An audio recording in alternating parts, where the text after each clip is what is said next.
Hello everyone, कैसे हैं आप लोग। आई होप कि आप लोग बहुत अच्छे होंगे और अपनी पढ़ाई को भी बहुत अच्छे तरीके से कंप्लीट और कवर अप कर रहे होंगे। जैसा कि आप लोगों को पता होगा कि हम लोगों ने हमारे बिजनेस स्टडीज के लास्ट वाले क्लास में हमारे चैप्टर नंबर 2 को कंप्लीट और कवर अप किया था। सो बेसिकली आज के इस क्लास में हम लोग हमारे चैप्टर नंबर 3 को स्टार्ट करेंगे और हम लोग पढ़ेंगे हमारे चैप्टर नंबर 3 को। तो आइए बिना वक्त गवाए, बिना देरी किए हम लोग हमारे आज के इस क्लास को, आज के इस वीडियो को स्टार्ट करते हैं और हम लोग पढ़ते हैं हमारे चैप्टर नंबर 3 को।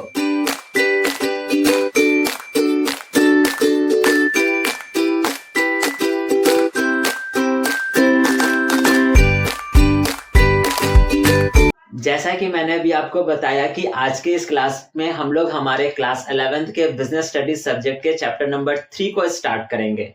तो आइए देखते हैं हमारा चैप्टर नंबर 3 का नाम क्या है। तो चैप्टर नंबर 3 का जो नाम है वो कहता है फॉर्म्स ऑफ बिजनेस ऑर्गेनाइजेशंस, और उसके अंडर में हमारा पहला वाला जो बिजनेस ऑर्गेनाइजेशन है जो हमारा कहता है सोल प्रोप्राइटरशिप और सोल ट्रेड बिजनेस। तो हम लोग जो है वो बेसिकली चैप्टर नंबर 3 से एक कंटिन्यू चैप्टर्स को स्टार्ट करेंगे, जिसमें कहता क्या है कि हम लोग पढ़ेंगे, यानी आने वाले जो भी 4 और 5 चैप्टर्स होंगे वो एक दूसरे से रिलेट करेंगे, और उन चारों पांचों चैप्टर में हम लोग हमारे different forms of business organisations को पढ़ेंगे। यानी हमारे पास कितने प्रकार के बिजनेस ऑर्गेनाइजेशंस हैं, और जितने भी प्रकार के बिजनेस ऑर्गेनाइजेशंस हैं उन सभी प्रकार के बिजनेस ऑर्गेनाइजेशंस को हम लोग back to back coming chapters में कवर अप करेंगे और पढ़ेंगे। जिसमें से हम लोग हमारे आज के इस क्लास में हम लोग हमारे फर्स्ट वाले बिजनेस ऑर्गेनाइजेशन को पढ़ेंगे, जो हमारा कहता है सोल प्रोप्राइटरशिप, या फिर इसका दूसरा नाम कहता है सोल ट्रेड। दोनों का मतलब एक ही होता है, जिसको हिंदी में हम लोग या तो एकाकी व्यापार कहते हैं या तो हम लोग एकाकी स्वामित्व कहते हैं। तो आइए समझते हैं कि सोल ट्रेड और सोल प्रोप्राइटरशिप होता क्या है। वीडियो पे आगे बढ़ने से पहले अगर आपने अभी तक चैप्टर नंबर 1 और चैप्टर नंबर 2 को कवर अप नहीं किया है, या फिर चैप्टर नंबर 1 और चैप्टर नंबर 2 के कोई एक पॉइंट्स आपने मिस किए हैं या फिर आपको समझ में नहीं आया है, तो ऊपर आई कार्ड पे प्लेलिस्ट का लिंक आ रहा होगा, या तो आपको चैनल के प्लेलिस्ट सेक्शन में आपको सारे के सारे वीडियोस मिल जाएंगे चैप्टर नंबर 1 और चैप्टर नंबर 2 से रिलेटेड, जहां से जाकर कर आप अपने चैप्टर नंबर 1 और चैप्टर नंबर 2 के सारे पॉइंट्स को, या फिर बचे हुए या जो पॉइंट समझ में नहीं आए हैं उन सभी पॉइंट्स को कवर अप कर सकते हो। अब आइए हम लोग समझते हैं हमारे सोल ट्रेड बिजनेस को और सोल प्रोप्राइटरशिप बिजनेस को। जैसा कि मैंने अभी आपको बताया कि सोल ट्रेड और सोल प्रोप्राइटरशिप हमारे पास एक प्रकार का बिजनेस ऑर्गेनाइजेशन है, और मैंने अभी आपको ये भी बताया कि बैक टू बैक हम लोग 4-5 चैप्टर में इन्हीं different forms of business organisations को पढ़ेंगे। जैसे हो गया पार्टनरशिप बिजनेस, कंपनी, उसके बाद ये हमारा हो गया सोल ट्रेड, उसके बाद हो गया जॉइंट स्टॉक। तो अलग अलग बहुत सारे हमारे पास different forms of business organisations होते हैं या फिर पाए जाते हैं, जिनमें से हम लोग हमारे आज के इस क्लास में हम लोग फर्स्ट वाले सोल ट्रेड को स्टार्ट करेंगे। फर्स्ट वाले हम लोग बिजनेस ऑर्गेनाइजेशन को पढ़ेंगे जो हमारा कहता है सोल ट्रेड या फिर सोल प्रोप्राइटरशिप। आइए देखते हैं इसका डेफिनेशन क्या कहता है। कहता है क्या, sole trade refers to that forms of business organisation which is owned by a single individual. तोड़ तोड़ के लाइनों को पढ़ेंगे और इसके मीनिंग्स को अच्छे तरीके से जानने का कोशिश करेंगे। देखिए फर्स्ट वाला हमारा सेंटेंस क्या लिखता है, sole trade refers to that forms of business organisation, यानी सोल ट्रेड जो है उस बिजनेस ऑर्गेनाइजेशन को बताता है या दर्शाता है जो कि ओन किया जाता है, जो कि ओन मतलब कि उसकी स्वामित्व जो होती है वो किसी एक इंसान के पास होती है। ये पॉइंट हाईलाइट आप अपने कॉपी में कर लीजिएगा कि सोल ट्रेड का जो भी मालिक होगा वो कोई एक इकलौता मालिक होगा। आप सुने होंगे कभी कभी ऐसा, मतलब बहुत बार आपको आपके एरिया में मिल जाएगा बहुत सारे दुकान के मालिक। कुछ दुकान जो होती है वो पार्टनरशिप में चलाई जाती है और कुछ दुकान के मालिक जो होते हैं वो अकेले होते हैं। तो जिस किसी भी दुकान का या जिस किसी भी बिजनेस का अगर मालिक इकलौता है, एक इंसान है, तो उस वाले बिजनेस को हम लोग सोल ट्रेड के अंदर में गिनते हैं। आई होप कि आपको सोल ट्रेड अभी तक कुछ कुछ समझ में आ रहा होगा। आइए देखते हैं आगे का लाइंस क्या कहता है। Who is solely responsible for its management, जो इंसान उस बिजनेस का मालिक होगा, कोई एक इंसान जो भी अगर किसी एक बिजनेस का मालिक होगा, वो रिस्पॉन्सिबल होगा उस बिजनेस का मैनेजमेंट में, और साथ ही साथ उसको सारे के सारे प्रॉफिट्स रिसीव होंगे, यानी जो भी प्रॉफिट्स उसके बिजनेस में होंगे उसका पूरा पूरा हकदार वो इकलौता इंसान होगा। और अगर उसके बिजनेस में कोई लॉस होता है तो उस लॉस को भी कौन बियर करेगा? वो इकलौता मालिक बियर करेगा, वो इकलौता इंसान बियर करेगा। तो इसी तरीके के बिजनेस ऑर्गेनाइजेशन को हम लोग सोल ट्रेड या सोल प्रोप्राइटरशिप के नाम से जानते हैं। अगर सिंपल से साधारण से शब्दों में समझा जाए तो सोल प्रोप्राइटरशिप या सोल ट्रेड एक प्रकार का बिजनेस फॉर्म्स ऑफ ऑर्गेनाइजेशन है जिसको चलाने वाला कोई इकलौता इंसान होता है, और वही इंसान उस पूरे के पूरे बिजनेस का मैनेजमेंट देखेगा, कौन सा डिसीजन लेना है, कौन सा डिसीजन नहीं लेना है, कौन सा उसके लिए फायदेमंद होगा, कहाँ से सामान मंगवाना है, कहाँ को सामान बेचना है, किस इंसान को अपने अंडर रखना है काम करवाने के लिए, किस जगह पर हमको हमारे दुकान को खोलना है, सारे के सारे डिसीजंस जो होंगे वो इकलौता वही इंसान लेगा। ठीक है। और उसके बाद जितने भी प्रॉफिट्स होंगे वो उसी इंसान के होंगे, और साथ साथ जितने भी लॉस होंगे वो उसी इंसान को सहने पड़ेंगे। एग्जाम्पल के तौर पे कोई एक इंसान को हम ले लेते हैं, चलिए ले लेते हैं हम छोटा भीम को। अब कोई एग्जाम्पल दिमाग में नहीं आया तो वही ले लिए। अब इसकी यानी कि छोटा भीम जो होता है उसके दिमाग में चलता क्या है कि चलो लड्डू हमको बहुत पसंद है तो एक लड्डू का दुकान खोल लेते हैं। अगर उस लड्डू के दुकान का मालिक वो इकलौता होगा तो उस तरीके के फॉर्म्स ऑफ बिजनेस ऑर्गेनाइजेशन को हम लोग सोल ट्रेड के नाम से जानेंगे।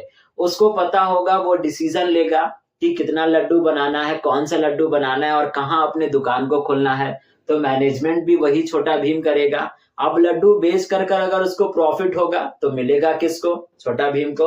और अगर लॉस होगा तो लॉस कौन सहेगा? वही छोटा भीम सहेगा। तो इस तरीके के फॉर्म्स ऑफ बिजनेस ऑर्गेनाइजेशन को हम लोग सोल ट्रेड या सोल प्रोप्राइटरशिप बिजनेस कहते हैं। आइए इसका हिंदी डेफिनेशन क्या कहता है समझते हैं। देखिए लिखता क्या है। एकाकी व्यापार, मैंने आपको बता दिया सोल ट्रेड को हिंदी में हम लोग एकाकी व्यापार कहते हैं। और अगर सोल प्रोप्राइटरशिप की बात की जाए तो सोल प्रोप्राइटरशिप को हिंदी में हम लोग एकाकी स्वामित्व कहते हैं। देखिए क्या कहता है। एकाकी व्यापार का अर्थ व्यवसायिक संगठन के उस प्रारूप से होता है। मैंने वही यहाँ पर भी लिखा है कि ये एक प्रकार का व्यवसायिक संगठन है, फॉर्म्स ऑफ बिजनेस ऑर्गेनाइजेशन है, जिसका स्वामी एक व्यक्ति होता है। मैंने अभी आपको जस्ट बताया कि जिस किसी भी बिजनेस का अगर मालिक कोई इकलौता इंसान होगा तो उस बिजनेस को हम लोग सोल ट्रेड के नाम से जानेंगे और उस बिजनेस को हम लोग सोल ट्रेड कहेंगे।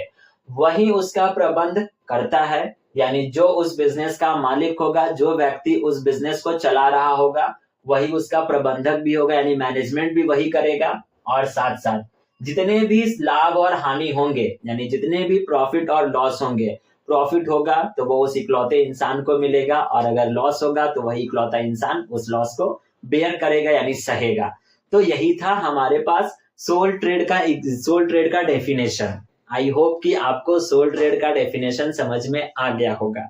अब नेक्स्ट पॉइंट हमारे पास क्या कहता है कि आखिरकार सोल ट्रेड की कौन कौन सी विशेषताएं होती हैं या सोल ट्रेड के कौन कौन से फीचर्स होते हैं। अगर आपके क्वेश्चन में या आपके एग्जाम्स में पूछा जाए कि what are the characteristics of sole trade, या आपसे पूछा जाए कि what are the features of sole trade, तो आपके पास यही सारे के सारे पॉइंट्स होते हैं। चाहे वो कैरेक्टरिस्टिक्स हो तब भी आपको इन्हीं पॉइंट्स को लिखना है, और अगर फीचर्स पूछा जाए तब भी आपको इन्हीं पॉइंट्स को मेंशन करना है। तो आइए वन बाय वन कर समझते हैं कि आखिरकार कौन कौन सी विशेषताएं हैं और कौन कौन से इस सोल ट्रेड के फीचर हैं।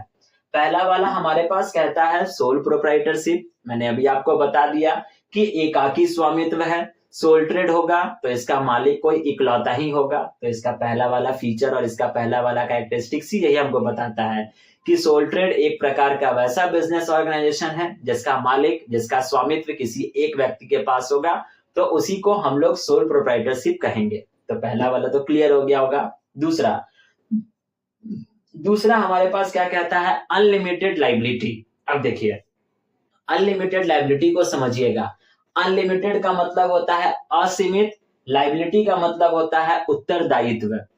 सोल ट्रेड के मालिक की जो लायबिलिटी होती है वो अनलिमिटेड होती है। अब आप कहोगे कि लायबिलिटी क्या है, लाइबिलिटी आप लोग अकाउंट्स में पढ़े होंगे, जिसको हम लोग हिंदी में उत्तरदायित्व कहते हैं। अब अगर इसको हम सिंपल से भाषा में समझे तो एग्जाम्पल के तौर पर हम ऐसा समझ सकते हैं कि छोटा भीम जब लड्डू की दुकान को खोल रहा था तो उसको चाहिए होगा पैसा। वो किसी ना किसी से पैसा अरेंज कर लिया, उसके बाद हो सकता है बैंक से भी लोन ले लिया, उसके बाद अपने लड्डू की दुकान को वो खोल भी लिया, कुछ दिन तक लड्डू की दुकान को चलाया भी, लेकिन हो सकता है उसको लॉस हो गया और लॉस होने के बाद हो सकता है कभी मतलब किसी एक समय पर उसको लॉस हुआ होगा तो उस दौरान जो है वो जिससे पैसा कर्ज लिया होगा उसको वो पैसा नहीं चुका पा रहा होगा। अब कर्ज जो यानी कि जो भी व्यक्ति उस छोटा भीम को जो कर्ज दिए होंगे वो तो नहीं छोड़ेंगे, वो तो पैसा आएंगे ही मांगने के लिए। तो वो छोटा भीम क्या करेगा, अपने दुकान को बेचेगा। अब दुकान को बेच कर अगर उतना पैसा रिकवर हो जाता है तो बहुत अच्छी बात है। अगर दुकान को बेच कर अगर उतना पैसा रिकवर नहीं होता है तो उसकी दायित्व बनती है कि उसको यानी वो जो है वो अपने निजी संपत्ति को भी, अपने पर्सनल प्रॉपर्टी को भी बेच कर उस कर्ज को चुकाएगा। और यही हमारा कहलाता है अनलिमिटेड लाइबिलिटी, जिसमें हमारी दायित्व जो होती है वो असीमित होती है। इसका मतलब ये है कि अगर हम बिजनेस कर रहे हैं या कोई इकलौता इंसान बिजनेस कर रहा है और उस दौरान अगर उसने कर्ज ले रखा है तो कर्ज जब लिया है तो भरना भी उसी को है। अब चाहे वो अपने बिजनेस को बेच करके भरे या फिर अपने जमीन को, अपने पर्सनल प्रॉपर्टी को बेच करके भरे, लेकिन भरना उसी को है। अब ऐसा नहीं होगा कि बिजनेस के सारे सामान को उसने बेच दिया फिर भी उसका कर्ज कंप्लीट नहीं हुआ तो वो कह दिया, अपने आप को दिवालिया घोषित कर दिया कि भैया मेरे पास तो पैसा ही नहीं है, हम आपको पैसा नहीं दे सकते हैं। तो इस वाले कंडीशन पे ऐसा नहीं होगा। ये वाला कंडीशन हमारा कहता है कि तुमने बिजनेस भी बेच दिया तब भी अगर तुम्हारा कर्ज रिकवर नहीं हुआ या कर्ज कंप्लीट नहीं हुआ तो तुम अपने निजी संपत्ति को बेचो और बेच कर उसके बाद तब जो है अपने कर्ज से मुक्त हो। तो इसी को हम लोग अनलिमिटेड लाइबिलिटी कहते हैं, जिसमें जो उस स्वामी की, यानी कि स्वामी का मतलब हो गया उस बिजनेस के मालिक की जो दायित्व होती है वो असीमित होती है। उसको अपने निजी संपत्ति को बेचना भी पड़ सकता है या बेचना भी पड़ेगा कर्ज को चुकाने के लिए। ठीक, तीसरा वाला पॉइंट हमारा कहता है no legal formalities. Sole trade business को करने के लिए किसी प्रकार की लीगल फॉर्मेलिटीज की आवश्यकता नहीं होती है। जैसे अगर हम आगे के बिजनेस फॉर्म्स ऑफ ऑर्गेनाइजेशन पढ़ेंगे जिसमें हमारा कहता है कंपनी या पार्टनरशिप, तो उसको करने के लिए लीगल फॉर्मेलिटीज की आवश्यकता होती है, लिखा जुखा कागज पेपर बनता है। लेकिन सोल ट्रेड को करने के लिए किसी प्रकार का कोई भी लीगल फॉर्मेलिटीज की आवश्यकता नहीं है। कुछ ऐसे बिजनेस होते हैं जिसमें थोड़े से माइनर से फॉर्मेलिटीज होती हैं, जैसे दवाई का दुकान हो गया तो उसमें जो होता है वो थोड़े बहुत फॉर्मेलिटीज होते हैं। लेकिन अब अगर किराने का दुकान हमको खोलना है तो कोई फॉर्मेलिटीज हमको करने की आवश्यकता नहीं है। दूध बेचने का दुकान खोलना है, कॉपी पेंसिल रबड़ का दुकान खोलना है, जलेबी बेचने का दुकान खोलना है, तो किसी प्रकार की कोई लीगल फॉर्मेलिटीज की आवश्यकता नहीं है। तो यही है हमारा तीसरा वाला कैरेक्टरिस्टिक्स और तीसरा वाला फीचर, जिसमें सोल ट्रेड को चलाने के लिए किसी प्रकार की कोई भी लीगल फॉर्मेलिटीज की आवश्यकता नहीं होती है। आइए चौथा वाला पॉइंट पढ़ते हैं। चौथा वाला पॉइंट हमारे पास कहता है सोल प्रोप्राइटरशिप ऑन कैपिटल। अब जब उस बिजनेस का मालिक इकलौता व्यक्ति, तो पूंजी भी वही व्यक्ति लाएगा। अब वो पूंजी लाएगा कहां से? अपने दोस्त से उधार मांगेगा या अपने रिश्तेदार से उधार मांगेगा या बैंक से उधार मांगेगा, किसी से भी उधार मांगेगा। लेकिन उस बिजनेस के पीछे जो भी पूंजी लग रहा होगा या लगाई जा रही होगी वो इकलौता वही व्यक्ति लाएगा। कोई और दूसरा व्यक्ति उसके बिहाफ पे पूंजी कभी भी ना लगाएगा ना उसके बिजनेस में लाएगा। ठीक है, इस बात को आप याद रखिएगा। तो ये थे हमारे पास 4 कैरेक्टरिस्टिक्स और फीचर, और भी है इस साइड वाले को पढ़ते हैं। देखिए लिखता है easy to start and easy to dissolve. अब सोल ट्रेड को स्टार्ट करना काफी ज्यादा आसान है और वहीं इसको खत्म करना भी बहुत ज्यादा आसान है। आज सोते सोते हमको सपना आया कि कल जलेबी का दुकान खोलते हैं। चलो ठीक है, टेबल लगा दिए, दुकान खोल दिए, हो गया जलेबी का दुकान तैयार मेरा। तो इससे किसी को, यानी कि उस जलेबी की दुकान को खोलने के लिए हमको किसी से तो पूछना तो नहीं पड़ा। और वहीं परसों मेरा मन कर गया उस जलेबी की दुकान को बंद करने का, टेबल को बंद किया, मोड़ दिए, जलेबी की दुकान बंद हो गई। तो ये हो गया आसान। तो इसी कारण से इसको जो है वो हम लोग हमारे कैरेक्टरिस्टिक्स में लिखते हैं कि easy to start and easy to dissolve, यानी इसको आसान करना भी बहुत ज्यादा, यानी इसको स्टार्ट करना, शुरू करना भी बहुत ज्यादा आसान है और वहीं इसको खत्म करना भी बहुत ज्यादा आसान है। नेक्स्ट कहता है freedom of selection of business. Sole trade में उस दुकान के या उस बिजनेस के मालिक के पास सबसे ज्यादा आजादी होती है। पहली आजादी तो हम लोग देख लिए, आसानी से खोलेंगे, आसानी से बंद करेंगे, किसी से पूछेंगे नहीं। दूसरा आजादी, हम स्वतंत्र हैं, किस तरीके के बिजनेस हम करेंगे उसमें, यानी कि हमको कोई फोर्स नहीं कर सकता है। मेरा मन करेगा हम कॉपी पेंसिल बेचेंगे, मेरा मन करेगा हम लिपस्टिक बेचेंगे, मेरा मन करेगा हम लोग जलेबी बेचेंगे, जैसे छोटा भीम का मन करा था लड्डू बेचने का, वो लड्डू बेचेगा। तो इसी तरीके से यहाँ पर कहता है कि हमारे सोल ट्रेड का कैरेक्टरिस्टिक्स नंबर 6 आई थिंक 1 2 3 4 5 6 छठा वाला कैरेक्टरिस्टिक्स हमारा कहता है कि freedom of selection of business, जिसमें सोल ट्रेड के मालिक स्वतंत्र होते हैं, वो किस तरीके के बिजनेस करना चाहते हैं उस पर जो उसका मन करेगा, जैसा उसका मन करेगा उस तरीके का वो बिजनेस करेगा, किसी पर वो बाध्य नहीं होगा, कोई उस पर बाउंडेशन नहीं लगा सकता है। तो यही हमारा होता है कैरेक्टरिस्टिक्स और फीचर नंबर 6 सोल ट्रेड का। लास्ट वाला हमारा कहता है no separate existence of business. इसका मतलब ध्यान से समझिएगा, कहता है कि सोल ट्रेड के बिजनेस का मालिक और उसका बिजनेस दोनों की पहचान एक ही है, दोनों की पहचान कभी भी अलग अलग नहीं हो सकती है। जैसे आप कभी कभी सुने होंगे या आप देखे भी होंगे कि कंपनी का नाम कुछ और होता है, कंपनी का मालिक का नाम कुछ और होता है। जैसे रिलायंस, ये कंपनी का नाम हो गया, इसको चलाने वाले कोई और होंगे, ठीक है, ये आपको पता होगा। लेकिन यहाँ पर क्या कहता है, और हाँ एक चीज और, जब इन यानी कंपनी में कंपनी का नाम अलग, उसके मालिक का नाम अलग, तो दोनों का दायित्व भी अलग, दोनों की जो है वो चेहरा फेस वैल्यू भी अलग अलग। आपके पास बहुत सारे ऐसे कंपनी आते होंगे जिनका सामान आप इस्तेमाल करते होंगे, जिनके कंपनी का नाम आपको पता होगा लेकिन ओनर का नाम आपको अभी तक नहीं पता होगा, क्योंकि हम उस वस्तु को उसके मालिक के नाम से नहीं जान रहे हैं, उस कंपनी के नाम से जानते हैं। लेकिन सोल ट्रेड में ऐसा कुछ भी नहीं होता है। सोल ट्रेड क्या कहता है कि हमारे यहाँ पर किसी प्रकार की जो है वो कोई भी सेपरेट जो है वो एक्सटेंशन ऑफ बिजनेस नहीं है। आपका बिजनेस, नाम आपका, दुकान आपका, तो चेहरा भी आपका। आपका दुकान और आप एक दूसरे से अलग नहीं हो। अगर हम जलेबी की दुकान को खोलेंगे तो दुकान हमारे नाम से जाना जाएगा और हम दुकान के नाम से जाने जाएंगे। देखे होंगे लिखता है सिद्धि, या फिर कुछ और, कोई लिपस्टिक का दुकान, कोई ये दुकान, कोई ये किराने का दुकान, सब अपने अपने आगे अपने अपने घर परिवार का नाम लगाते होंगे। तो वही यहाँ पर कहता है कि सोल ट्रेड में जो है वो हमारे बिजनेस की जो आइडेंटिटी होती है वो सेपरेट नहीं होती है, वो अलग अलग नहीं होती है। दुकान के मालिक को और दुकान को, दोनों को एक दूसरे से पहचाना जाता है। हो सकता है भविष्य में उस दुकान का मालिक मर जाए तो वो दुकान भी बंद हो जाए। तो यही थे हमारे पास कुछ कैरेक्टरिस्टिक्स और फीचर्स ऑफ सोल ट्रेड, जो कि हमारे पास हमने बोर्ड पर यानी आपके बोर्ड पर जो है वो लगभग 7 कैरेक्टरिस्टिक्स और फीचर्स को लिखा है। हो सकता है आपके बुक में 14 हो, 15 हो या 12 भी हो या 10 भी हो। तो जो मेजर, जो आपको समझना था, जो मुझे आपको बताना था, वो सभी के सभी पॉइंट्स को मैंने बोर्ड पर लिखा है और आपको बताया भी है। एग्जाम्स में आपसे 5 और 6 ही पूछा जाता है, उससे पूछा भी नहीं जाता है। लेकिन बुक में है तो आपको पढ़ना है तो आप पढ़ सकते हो। लेकिन जो मेन जो कैरेक्टरिस्टिक्स थे और फीचर्स थे उसको मैंने आपके बोर्ड पर लिखा है और आपको समझा भी दिया है, और आई होप कि आपको समझ में भी आ गया होगा।